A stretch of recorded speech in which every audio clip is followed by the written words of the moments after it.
Assalamualaikum warahmatullahi wabarakatuh. Halo Sobat Cimancis dimanapun kalian berada, kembali lagi bersama saya Sylvia di wawancara eksklusif. Hari ini saya tidak sendirian nih, saya ditemani oleh Bapak Kepala BBWS Cimanuk Pisang Garung, Bapak Dwi Agus Kunchoro. Halo Bapak, selamat siang. Selamat siang Mbak Sylvie. Bapak apa kabar? Alhamdulillah baik. Alhamdulillah. Baik. Bapak, mengenai topik hari ini nih Pak, sebentar lagi kan mendekati dengan peringatan Hari Sungai Nasional ya Pak, tepatnya di tanggal 27 Juni ini ya Pak. Sebelum masuk lebih dalam nih Pak ke pertanyaan yang lainnya Pak, saya mau bertanya terlebih dahulu, menurut Bapak itu apa pentingnya sungai bagi kehidupan ya Pak? Iya, sungai ini kan daerah yang terendah di sekitarnya, ya, sehingga kalau hujan jatuh itu menuju ke sungai, ke arus sungai. Nah, di sungai berarti esensinya yang ideal itu ada air di sungai itu. Nah, air itu adalah sumber kehidupan. Itu kenapa pentingnya sungai. Nah, selanjutnya air yang masuk ke sungai juga harus dikendalikan, karena kalau air itu berlebih juga bisa menyebabkan bencana banjir. Gitu. Jadi artinya di sungai ada air sumber kehidupan yang harus kita kelola. Gitu. Baik Bapak. Nah, sebelumnya mengulas kembali Pak, di tahun 2023 kemarin ya Pak, BBWS Cimanuk Pisang Garung itu melakukan kegiatan apa ya Pak untuk memperingati Hari Sungai Nasional? Kita dengan teman-teman komunitas sungai pernah sarasehan dengan untuk membuat kegiatan-kegiatan apa yang bermanfaat di situ. Iya Bapak. Terus juga beberapa kemarin teman-teman komunitas sungai juga kita ajak ke World Water Forum, biar tahu forum dunia, biar tidak seperti kata orang tempurung lah. Jadi harus tahu di dunia lain, terutama di dunia di luar BBWS, komunitas sungai juga banyak ya. Dia jarang ketemu, akhirnya bisa saling bertukar pikiran mengenai kegiatan kepedulian sungai ya. Baik begitu ya Pak. Kalau untuk memperingati Hari Sungai Nasional di tahun 2024 ini Pak, BBWS Cimanuk Pisang Garung akan mengadakan kegiatan apa nih Pak ke depannya? Iya. Nah, kebetulan saya mendorong SDA muda yang ada di BBWS Cimanuk Pisang Garung.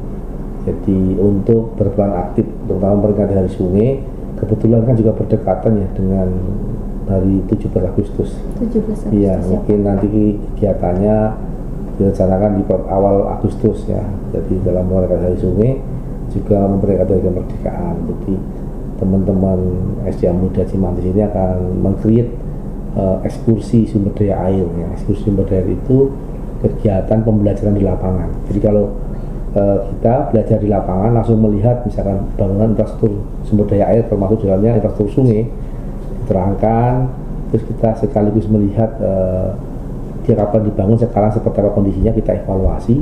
Di situ dapat benang merahnya. Ya baik yang kekurangannya apa, kelebihannya apa. Nanti itu dikumpulkan, jadi nanti ekskursi itu seperti kayak rute perjalanan gitu.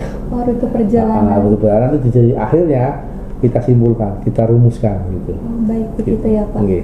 Jadi kurang lebih kegiatannya itu kayak semacam field trip lagi ya Pak? Iya, field trip. Field trip, cuma kalau field trip biasanya sehari. Nah ini lebih dari sehari, 4 hari lah kurang lebih. Artinya perjalanannya dari wilayah Sungai Cimanuk Pisang Garung yang paling utara, paling timur, paling barat sampai paling selatan. Jadi terpotong semua, hampir mewakili rute itu. Ya. Jadi menyeluruh begitu ya Pak? Menyeluruh, ya betul. Ya. Terus nanti Bapak untuk experience yang didapat nih oleh para kaula muda, nanti itu yang didapatnya tuh apa saja nih Pak dalam kegiatan tersebut, ekskursi gitu, kegiatan ekskursi maksudnya Bapak? Ya.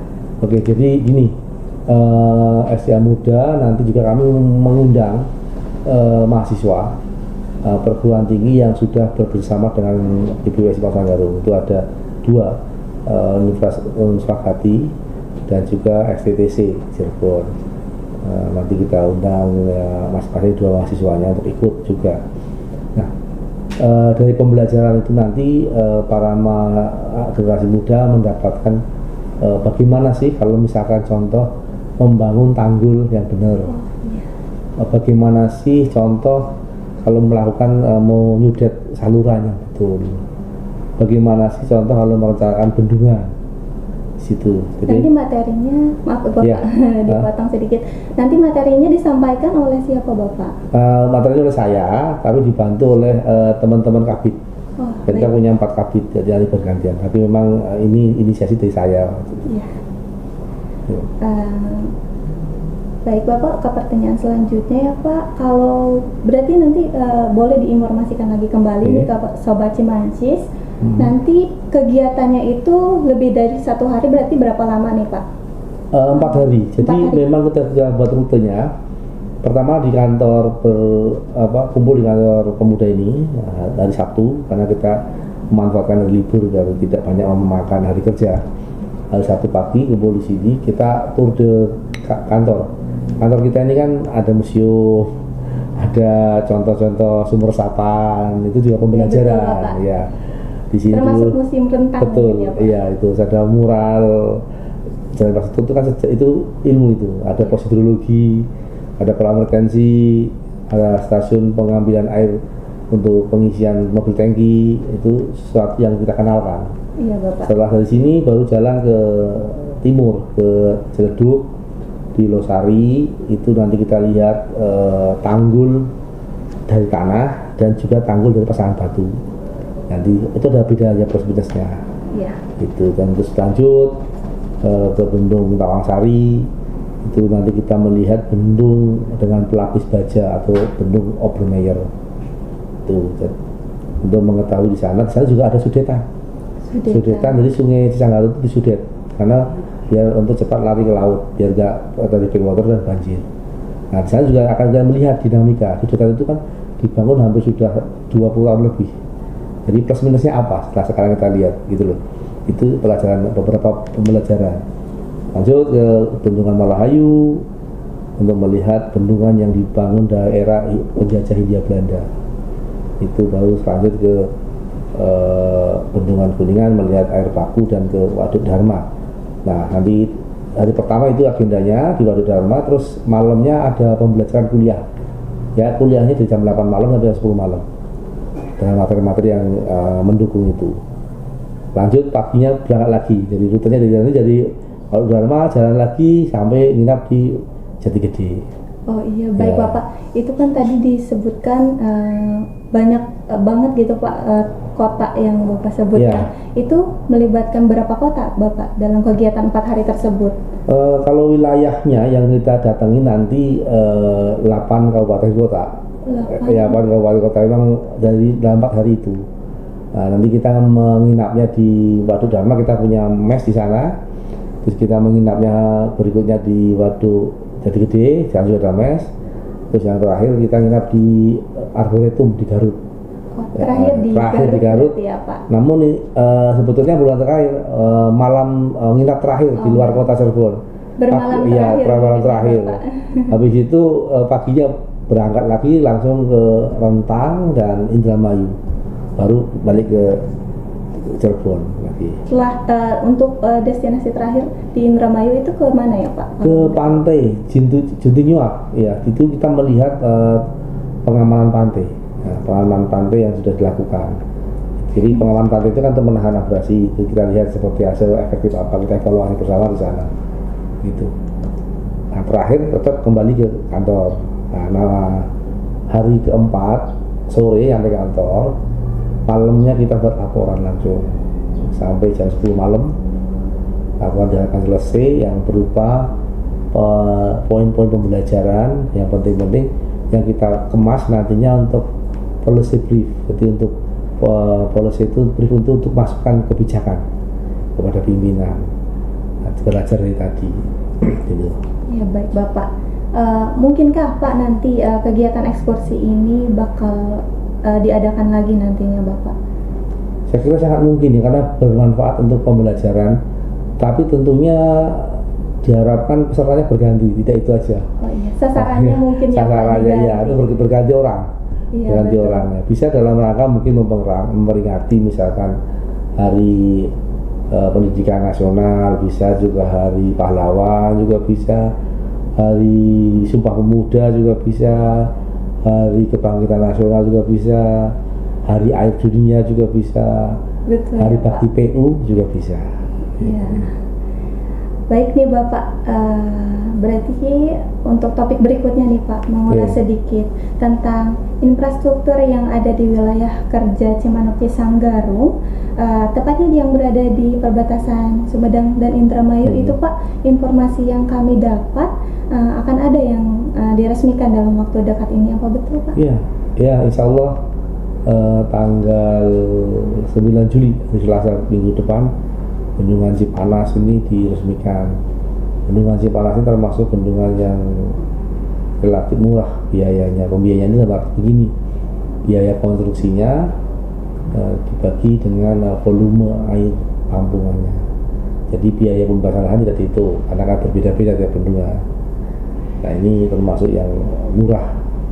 Dan bendungan Cipanas ini hanya pembebasan lahan masyarakat, yang selebihnya dominan itu lahan pinjam pakai dan kehutanan, dan tidak ada relokasi karena tidak ada pemukiman yang dipindah. Jadi artinya kehadiran bendungan Cipanas diharapkan sangat bermanfaat karena volumenya cukup besar juga, menjadi bendungan terbesar keempat di Indonesia. Keempat di Iya, Indonesia. bendungan keempat. Yang pertama terbesar itu di Jatiluhur, kedua Jatigede, keempat, ketiga Karian, 300 sekian, yang keempat Cipanas ya Pak. 250. Nah, Iya. Baik nih Bapak, untuk pertanyaan penutup ya Ya. Pak, mengenai manfaat nih dari bendungan Cipanas tersebut, apa saja yang diperoleh oleh masyarakat Pak? Yang pertama irigasi itu ada dua kelompok, artinya sekarang sudah ada dua daerah irigasi existing, Cipanas 1 dan Cipanas 2. Kalau total luasnya hampir 6.000 lebih sedikit, 6.600 hektar kurang lebih. Terus selanjutnya daerah irigasi yang baru, yang sekarang tak ada hujan, selanjutnya menjadi daerah irigasi baru. Itu ada dua daerah irigasi baru ya, daerah irigasi Cibuluh yang 1.200 hektar, itu yang ke arah Sumedang, dan yang ke arah Indramayu itu daerah irigasi Cikawung, itu yang 1.000 hektar. Itu dari irigasi Mbak. Otomatis intensitas tanamnya itu naik dari 120% ya, intensitas tanamnya menjadi 210%, itu yang sawah yang existing. Tapi sawah yang tak ada hujan dari 60% menjadi 120%. Selanjutnya untuk air baku itu manfaatnya sebesar 850 liter per detik. Itu dibagi dua. Jadi yang 200 liter per detik itu ke Indramayu di Kecamatan Terisi. Sedangkan yang 650 liter per detik itu ke Sumedang. Itu bisa dimanfaatkan untuk, kalau kita lihat RT di Sumedang itu ada kawasan industri Sumedang Utara, bisa pakai air itu nantinya untuk mendukung aktivitasnya. Nah, selanjutnya ada manfaat pengendalian banjir, terutama banjir langganan yang sering terjadi di Losara, di Indramayu. Itu dengan kehadiran bendungan ini diharapkan sudah tidak lagi banjir. Itu artinya peluang banjirnya menurun begitu. Yang terakhir ini ada manfaat listrik, tapi memang tidak terlalu besar ya, manfaat listrik. Dan manfaat yang sekunder itu wisata. Jadi kalau mau dikembangkan wisata, itu sebetulnya kalau yang di Genangan yang di hulu itu dekat dengan pintu tol Paseh itu. Jadi dekat ya Pak? Dekat. Jadi nanti semacam wisata kayak villa-villa itu di tepi danau gitu ya, di Genangan. Lebih enak ya Pak ya, Iya, nanti dan pemandangan yang didapat. betul. Dan di sana juga sebetulnya sudah ada kan Pak, mata air Cipanas. Makanya kenapa dinamakan Cipanas, karena ada mata air Cipanas ya, panas, mata airnya panas. Ada. Airnya tapi airnya panas ya. Oh iya. Di lereng gunung Tampomas. Jadi bisa berendam Iya. ya Pak Iya, sambil siap. wisata tersebut. Betul. Di situ kembangan villa-villa wisata air pemandian panas, dia juga menikmati genangan bendungan Cipanas. dan posisi yang menguntungkan itu tidak jauh dari pintu tol Paseh itu. Aksesnya enak gitu ya Pak. Betul, aksesnya mudah. Iya. Baik Bapak, terima kasih Bapak atas jawaban-jawabannya. Oke, terima kasih. Iya.